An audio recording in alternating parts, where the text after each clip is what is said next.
Mes amis, bonjour. Merci de ne pas vous formaliser ni pour la qualité de l'image, ni pour l'éclairage. Message d'alerte, nouvelle séquestration d'État d'une maman protectrice. Affaire Sophie Abida. Depuis le 29 mars, une nouvelle mère protectrice est séquestrée en France par le service d'inquisition étatique qui assure la protection et la propagation de la pédocriminalité. Il s'agit de Sophie Abida, 38 ans, mère de 4 enfants, dont 3 d'entre eux sont entre les griffes de leur bourreau par décision judiciaire. Cette affaire particulièrement odieuse concerne une mère protectrice héroïque, qui tout récemment décida de prendre le maquis avec sa petite dernière, Iris, 2 ans et demi, qu'elle nourrissait au sein jusqu'à son arrestation. Il s'agissait pour Sophie de protéger sa fillette Iris de son prédateur, mais aussi et surtout des ignobles en robe noire, des tribunaux de Chartres et d'Orléans, et de leurs sbires en uniforme qui entendent la récupérer par la force pour la livrer aux pédocriminels incestueux. Cet individu est, comme à l'accoutumée, intouchable judiciairement, bénéficiant de fait de cette protection institutionnelle généralisée de la pédocriminalité que Janet et moi dénonçons depuis 2006. Malgré ses propres aveux quant aux violences physiques qu'il fit endurer à ses 3 premiers enfants durant des années, et qui n'ont fait l'objet que d'un simple rappel à la loi, malgré les évidences quant aux crimes sexuels incestueux qu'il avait perpétrés ensuite sur eux plus récemment, l'individu en a récupéré la garde, il y a 2 mois environ.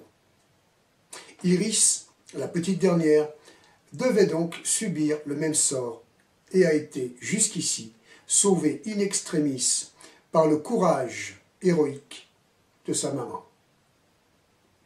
Au moment où je vous livre cette histoire bouleversante, la fillette de 2 ans et demi, privée brutalement de sa mère et de son alimentation naturelle, est heureusement sous la protection de proches qui ont pris le parti de risquer, eux aussi, la séquestration d'État pour sauver, protéger l'enfant. Car nous sommes bien placés pour le savoir, Janet et moi. La terreur d'inquisition pédocriminelle de France, financée par nos impôts, traquera ces braves gens et cette fillette, sans relâche, tant qu'elle n'aura pas mis la main sur sa petite proie et sur ses protecteurs, étant déterminée à faire de ceci un nouvel exemple de terreur d'inquisition judiciaire, après celui qui a été fait avec le capitaine Priscilla Majani. Dans cette société pourrie, où règne la plus absolue inversion des valeurs et de la réalité, les gens qui sauvent les enfants et les protègent, les enfants martyrs, sont désignés de kidnappeurs et persécutés par ceux qui, détournant leurs pouvoirs indus de prétendue justice, œuvrent pour les arracher à des parents aimants afin de les replonger en enfer. Voyez-vous, cette affaire me prend particulièrement aux tripes, comme celle du capitaine Priscilla Majani et de sa fille Camille. Car si elle met en lumière une nouvelle fois le diabolisme des magistrats qui sévissent de façon générale en France, sur l'enfance, contre l'enfance et contre ses protecteurs, eh bien cette histoire vient nous secouer avec un trop rare exemple d'amour maternel, de courage, d'héroïsme, de résistance avec un grand R, donné par des humbles parmi les humbles.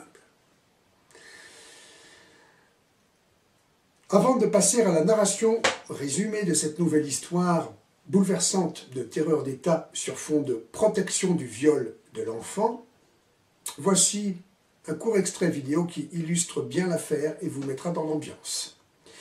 Il s'agit du moment où les 3 enfants de Sophie Abida lui ont été arrachés par la force brutale, en sortie d'audience, en plein tribunal de Chartres, le 9 janvier dernier. Personne ne va vous violenter, on vous laisse simplement. Les enfants, venez. Arrêtez, madame, arrêtez.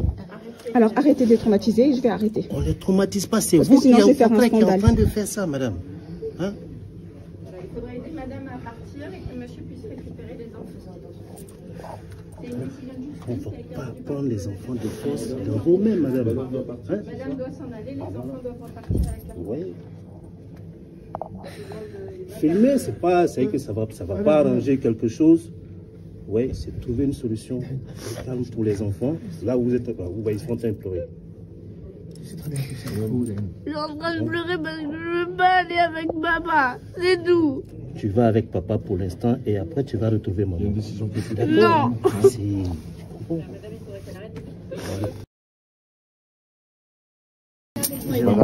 Viens, maman. Madame, Viens. C'est bon.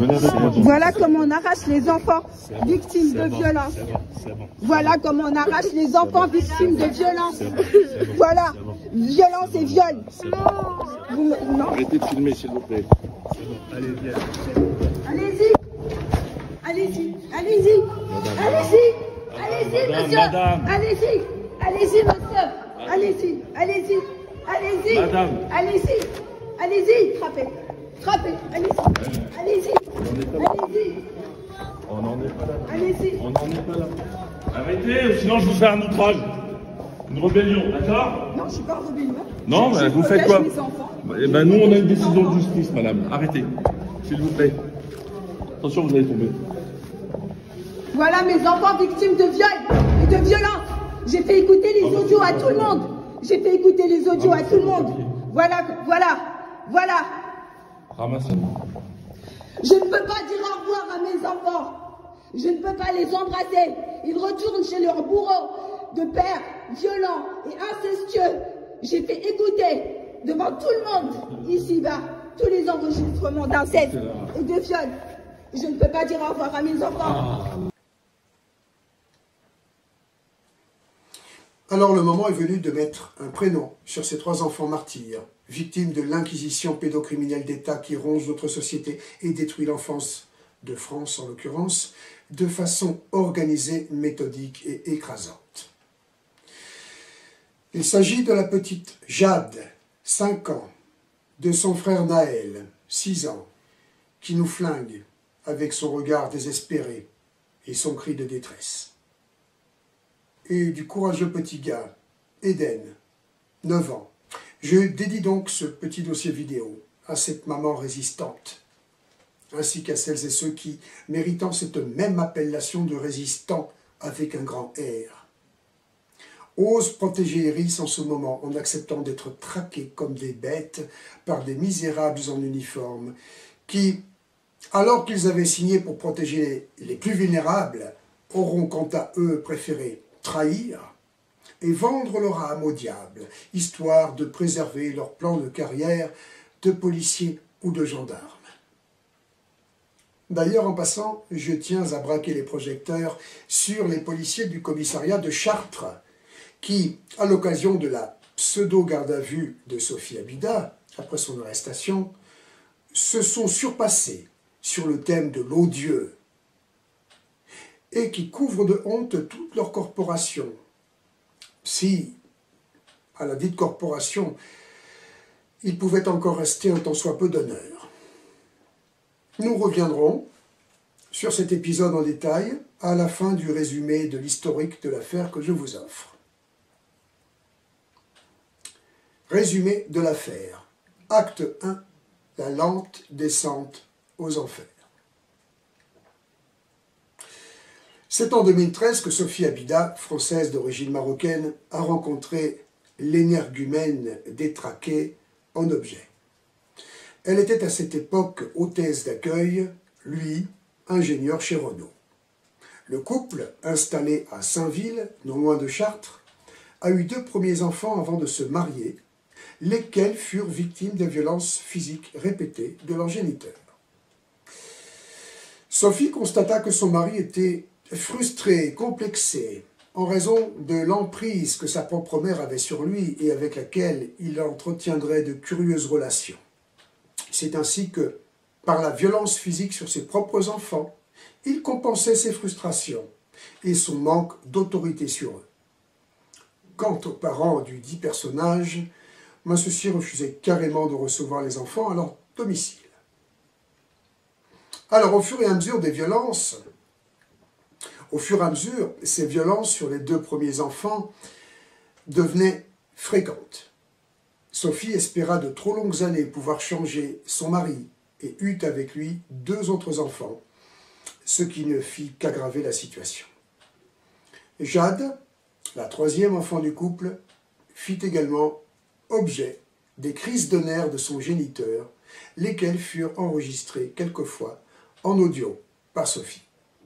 La mère de famille dut finalement se résoudre à demander le divorce pour protéger ses 4 enfants des violences qui devenaient quotidiennes et de plus en plus graves, ainsi également qu'à déposer une plainte, enfin, auprès de la brigade de gendarmerie de son secteur en mai 2021. Mais jusque-là, Sophie n'avait pas voulu en arriver là, car elle avait espéré, comme je le disais tout à l'heure, depuis toutes ces années de calvaire, pouvoir changer son mari, ne pouvant imaginer, par ailleurs, le monstre pervers qui sommeillait en lui. Convoqué par les gendarmes, l'individu reconnut ses pratiques de violence physique et psychologique dont ses enfants étaient victimes, prétextant avoir les nerfs fragiles en raison de prétendues pressions familiales. Le procureur de Chartres, spécialement indulgent et magnanime envers lui, malgré ce qu'enduraient les enfants, lui fit un simple rappel à la loi. Puis intervint la procédure de divorce lancée à la demande de Sophie Abida en août 2021. En septembre 2021, eut lieu une première audience contradictoire devant le tribunal civil de Chartres dans le cadre de la dite procédure de divorce souhaitée par les 2 parties. Un mois plus tard, le juge aux affaires familiales du tribunal de Chartres rendit une ordonnance qui ne tenait aucun compte de la plainte déposée en mai 2021 par Sophie Abida contre son mari pour les violences physiques commises sur leurs enfants.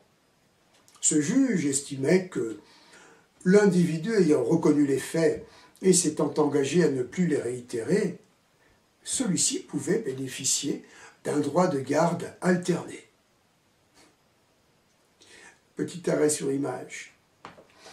Les ignobles enrobes noires du tribunal de Chartres, au lieu de prononcer un jugement conforme à l'intérêt supérieur de l'enfant en matière civile, au vu des faits de violence répétés, pourtant reconnus par leur géniteur, et sanctionnés par un rappel à la loi tout de même, rendirent une ordonnance de garde alternée qui mit les 3 enfants en péril de façon évidente, initiant alors un mécanisme pervers d'instrumentalisation de la justice au détriment de l'intérêt supérieur des 4 enfants aujourd'hui piégés dans cette affaire. Acte 2. Aggravation des violences commises sur les 3 enfants. Ce qui ne pouvait que se produire se produisit alors. Les 3 enfants, victimes de déni de justice et de protection, obligés de résider chez leur détraqué de géniteur en garde alternée, furent de nouveau victimes de violences graves, dont certaines firent l'objet de constats médicaux obtenus par Sophie Abida. Puis, le pire éclata le 5 septembre 2022, lorsque Eden, alors âgé de 8 ans, fit à sa mère des révélations effroyables avec des détails insoutenables. Son géniteur l'agressait sexuellement, lui, ainsi que son petit frère Naël et que sa petite sœur Jade. Sophie porta plainte le lendemain auprès de la gendarmerie pour dénoncer les faits d'agression sexuelle sur mineurs de 15 ans par ascendant direct, rapportés par Eden. Entendu par un gendarme, Eden décrivit comment son géniteur leur faisait subir des attouchements pour leur mettre ensuite son zizi dans la bouche, à l'un puis à l'autre, entre autres immondices commises tour à tour sur les enfants, parlant même d'un liquide qui sortait du zizi du prédateur. L'enfant, questionné par le gendarme, expliqua que les faits s'étaient reproduits régulièrement, mais qu'il avait trop eu peur de son géniteur pour en parler. En clôture de l'audition, décrivant des violences physiques subies également du fait du géniteur, Eden rapporta les propos racistes de l'individu envers Sophie Abida. Pour un enfant de 9 ans, ça ne s'invente pas. Il précisa ne pas vouloir retourner chez son géniteur. Acte 3. Retournement de situation. En vain, Sophie Abida dut effectuer pas moins de 7 plaintes directes, c'est-à-dire saisissant le procureur par le biais des gendarmes. Puis finalement, une plainte avec constitution de partie civile, en saisissant le doyen des juges d'instruction de sa circonscription, afin de solliciter l'aide de la justice pour protéger ses enfants. Non seulement des violences physiques, violences psychologiques et agressions sexuelles gravissimes commises sur eux par leurs géniteurs, mais aussi pour les protéger des violences physiques et psychologiques commises également par les grands-parents paternels, lesquels étaient venus vivre dans l'initial foyer familial de Saint-Ville, Sophie ayant entre-temps déménagé. Les 3 enfants, trahis par le juge aux affaires familiales de Chartres, étaient pris en otage d'une famille de détraqués pervers à chaque période d'hébergement chez leur géniteur. Tous les faits dénoncés par Sophie Abida ont été étayés par les témoignages des enfants, recueillis dans les formes légales par les enquêteurs lors d'auditions d'enquête préliminaire, par des photos prises, des traces de violences physiques, ainsi que des certificats médicaux. Mais surtout, les faits les plus graves et abjects ont été confirmés par des enregistrements en audio réalisés via un dictaphone dissimulé par Sophie dans le doudou de Jade, lorsque la petite fille dormait chez son géniteur et s'y faisait violer. Ayant personnellement traité cette affaire et examiné soigneusement chacune de ses pièces, j'ai été bouleversé en écoutant ces enregistrements qui, hélas, ne laissent aucune place au doute. Ces enregistrements en audio ont par ailleurs été certifiés par un huissier de justice et permettent d'établir qu'ils ont été pris lors de manifestes faits d'agression sexuelle et de viol commis sur Jade par son géniteur, dont on entend clairement les chuchotements au milieu des pleurs et des insoutenables hurlements de douleur de l'enfant.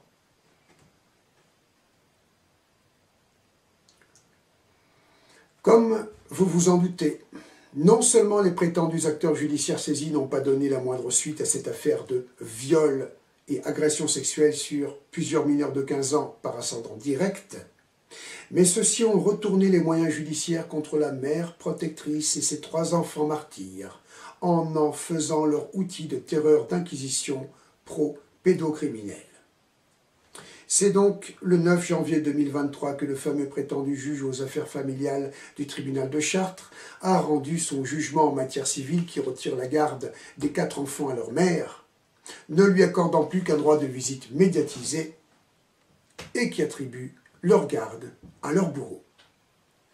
Comme d'habitude, ce jugement estime d'office que les plaintes et les dénonciations faites par les enfants et leur mère contre des faits de violences diverses et d'agressions sexuelles ne sont pas fondées, mais issues d'une manipulation faite par la mère des enfants dans le but de les éloigner de leur géniteur.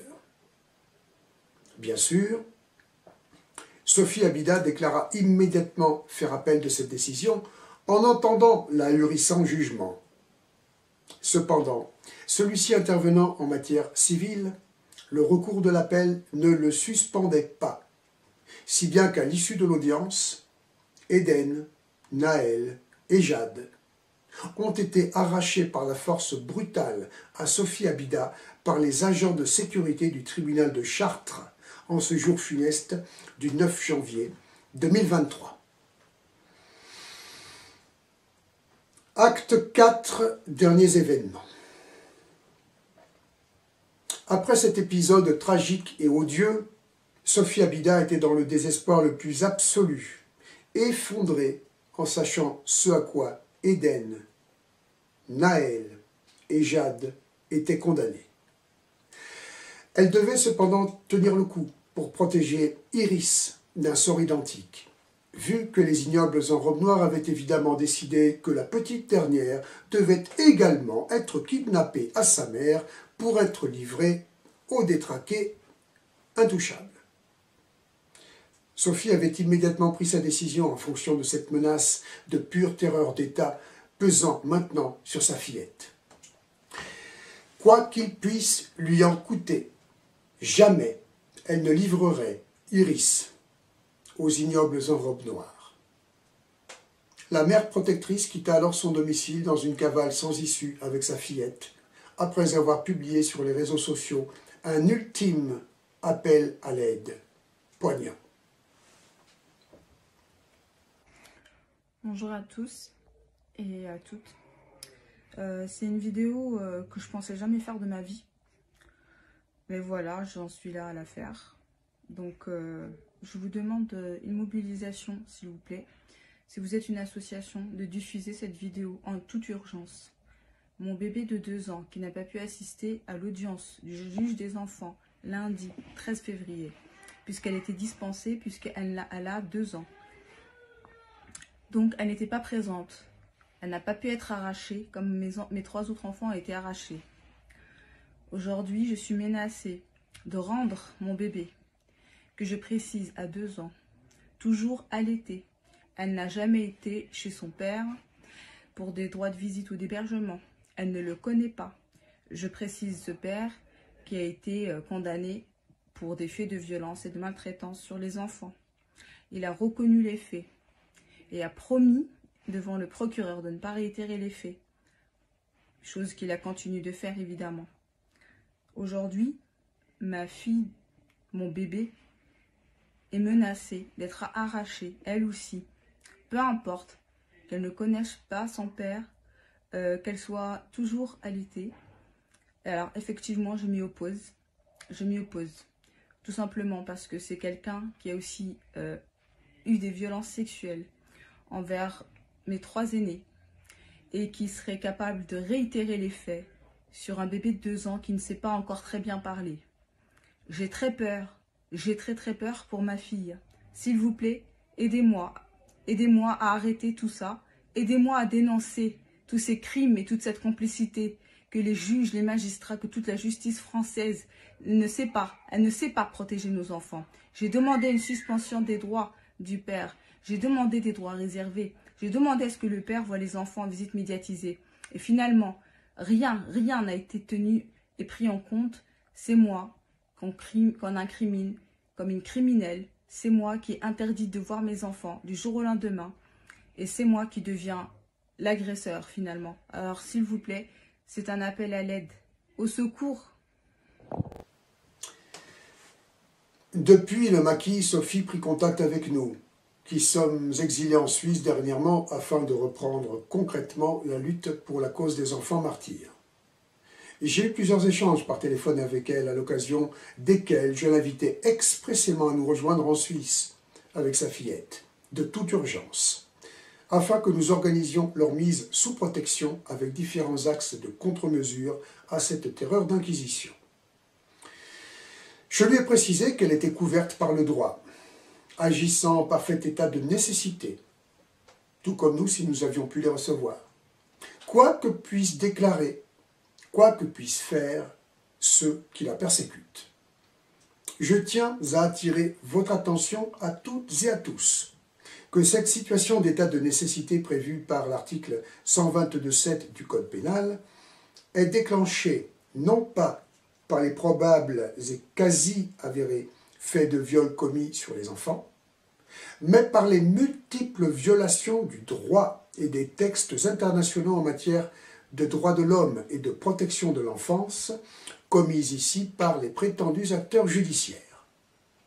Ce sont ces faits, caractérisés de déni de droit, de déni de justice et de déni de protection de l'enfant, commis en conscience par les prétendus acteurs judiciaires, ainsi que les faits de violence judiciaire gravissimes, ensuite commis sur la petite famille par cette même bande de prétendus magistrats, qui matérialise la situation d'action en état de nécessité et de force majeure.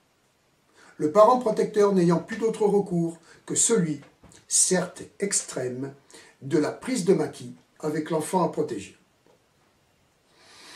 J'informais également, alors, Sophie Abida, que grâce aux pièces qu'elle avait bien voulu me communiquer et au pouvoir qu'elle m'avait fait entre-temps, j'avais déjà effectué les premières saisines de rapporteuse spéciale de l'ONU concernant son affaire sous la supervision étroite d'un haut fonctionnaire permanent de la dite organisation, dont la fonction est de coordonner toute une équipe de rapporteurs spéciaux, entre autres mandats particulièrement sensibles.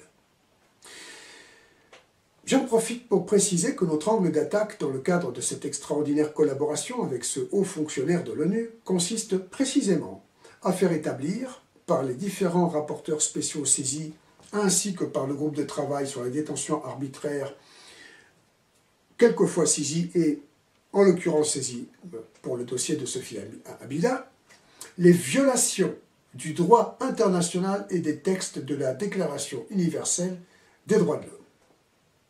C'est un travail que nous faisons pour d'autres dossiers dont nous reparlerons plus tard, des travaux qui sont lourds, prenants et en cours. Donc, ces violations multiples et graves s'inscrivent dans des faits, comme je le disais tout à l'heure, de déni de justice, de déni de droit et de déni de protection de l'enfance, commis par de prétendus acteurs judiciaires agissant en bande organisée, et dont les effets interdisent en premier lieu la manifestation de la vérité, mais aussi le déclenchement de mesures de protection de l'enfant, dans le cadre d'affaires de viol et d'agression sexuelle sur les enfants vivant en France, puisque c'est de la France dont on parle en ce moment.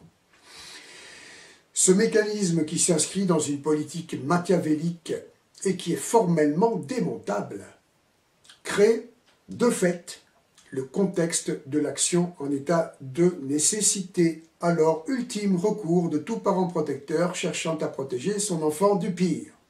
Pardon de me répéter. En outre, comme nous le démontrons de façon factuelle, ces pratiques, fonctionnant sur l'arbitraire absolu, sont aggravées par des faits de violence judiciaire qui accentuent le contexte de terreur d'État et confirment l'absolue nécessité pour tout parent protecteur confronté au problème du recours à la fuite, hors d'atteinte du prétendu système judiciaire avec l'enfant ou les enfants à protéger du dit prétendu système judiciaire. Cependant, Sophie ne venait toujours pas à notre rencontre et les jours passaient, nous plongeant un peu plus dans une angoisse grandissante pour la petite Iris. La raison des hésitations de Sophie à franchir cette frontière entre la France et la Suisse était de l'ordre psychologique, précisément de l'ordre affectif et émotionnel, car elle n'arrivait pas à faire ce pas pourtant crucial qu'elle percevait comme aggravant sa séparation d'avec ses 3 premiers enfants, otages du service d'inquisition et du réseau.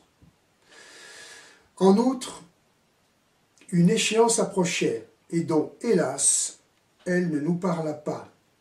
Le 29 mars 2023, allait avoir lieu une visite médiatisée entre ses 3 enfants, otages du réseau, et elle-même. Et ne pas s'y rendre lui était insupportable. Les suppôts de Satan en auraient profité, certainement, pour dire aux enfants que leur mère les abandonnait. Et cela suffirait, indéniablement, à les briser définitivement. Évidemment, cette visite médiatisée n'était qu'un piège machiavélique qui était tendu à cette mère protectrice et qui s'était récemment vu formaliser l'intention par les ignobles en robe noire de l'envoyer en prison si elle persistait à ne pas leur livrer Iris. Acte 5. L'arrestation. Sophie confia manifestement sa fillette à des proches, puis se rendit à la visite médiatisée, consciente, certainement, de ce qui allait lui arriver. Elle n'eut le droit de voir ses enfants que 12 minutes. 12 minutes avant de se faire arrêter devant eux par des policiers du commissariat de Chartres. Cela lui fut suffisant, cependant, pour constater la détresse extrême de ses enfants et, concrètement, les traces de coups apparaissant sur le visage d'Eden. Le malheureux enfant avait le nez tuméfié et bleuté. Ce jeudi 29 mars 2023, Sophie Abida fut mise en prétendue garde à vue au commissariat de Chartres. Alors je dis prétendue car, sans parler tout simplement d'humanité, une mesure de garde à vue implique des conditions strictes de respect des droits fondamentaux de la personne humaine, lesquels ont été violés dans les grandes largeurs par les sbires en bleu du procureur de Chartres. Ainsi, il fut refusé à Sophie Abida de formuler une plainte suite aux nouvelles violences physiques constatées sur son plus grand enfant, Eden. Ensuite, il lui fut également refusé l'accès aux soins dont elle avait un besoin urgent, suite à l'interruption brutale d'allaitement de sa fillette Iris, qui avait été provoquée par son arrestation et sa séquestration au commissariat de Chartres. Le lendemain matin de son deuxième jour de garde à vue, Sophie souffrait le martyre en raison d'une mamite aiguë, non traitée, ne provoquant que les moqueries salaces des policiers. Selon la terminologie utilisée aux Nations Unies, il s'agit de torture, à bon entendeur salut. Ce ne fut qu'en fin de la deuxième journée de séquestration au commissariat que Sophie Abida fut conduite à l'hôpital de Chartres pour se faire tirer un peu de lait. Son problème restant entier et sérieux à l'heure actuelle. J'imagine qu'elle a dû souffrir tout ce week-end en prison.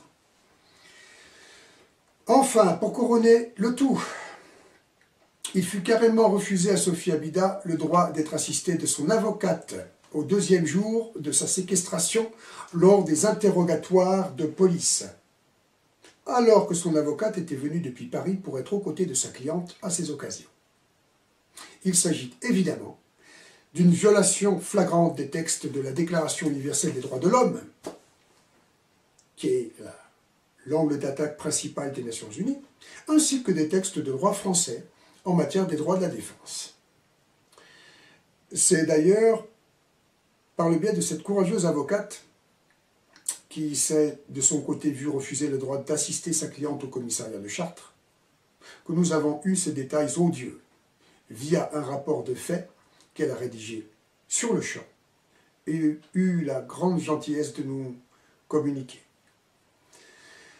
Alors voilà, pour clore cet épisode particulièrement infâme, Sophie Abida a été présentée aux pseudo-juges qui ont évidemment décidé de sa séquestration pour une période indéfinie sous la forme d'une prétendue mesure de placement en détention provisoire. Tout était joué d'avance. Elle fut donc jetée au cachot, directement à la suite du séjour passé au commissariat de Chartres. Nous craignons qu'elle ne tienne pas le coup. Depuis son arrestation, Sophie est en grève de la faim, est totalement anéantie, au bout du rouleau. Son avocate étant elle-même particulièrement secouée par la violence extrême de ces derniers événements. Nous sommes aujourd'hui le lundi 2 avril 2023, je n'ai pas pour le moment plus de nouvelles. Cependant, je vous communique ici l'adresse du lieu de séquestration de cette mère héroïque, cette mère protectrice héroïque, afin que notre collectivité de gens de conscience s'organise immédiatement pour une opération de courrier, afin de l'aider à ne pas sombrer définitivement.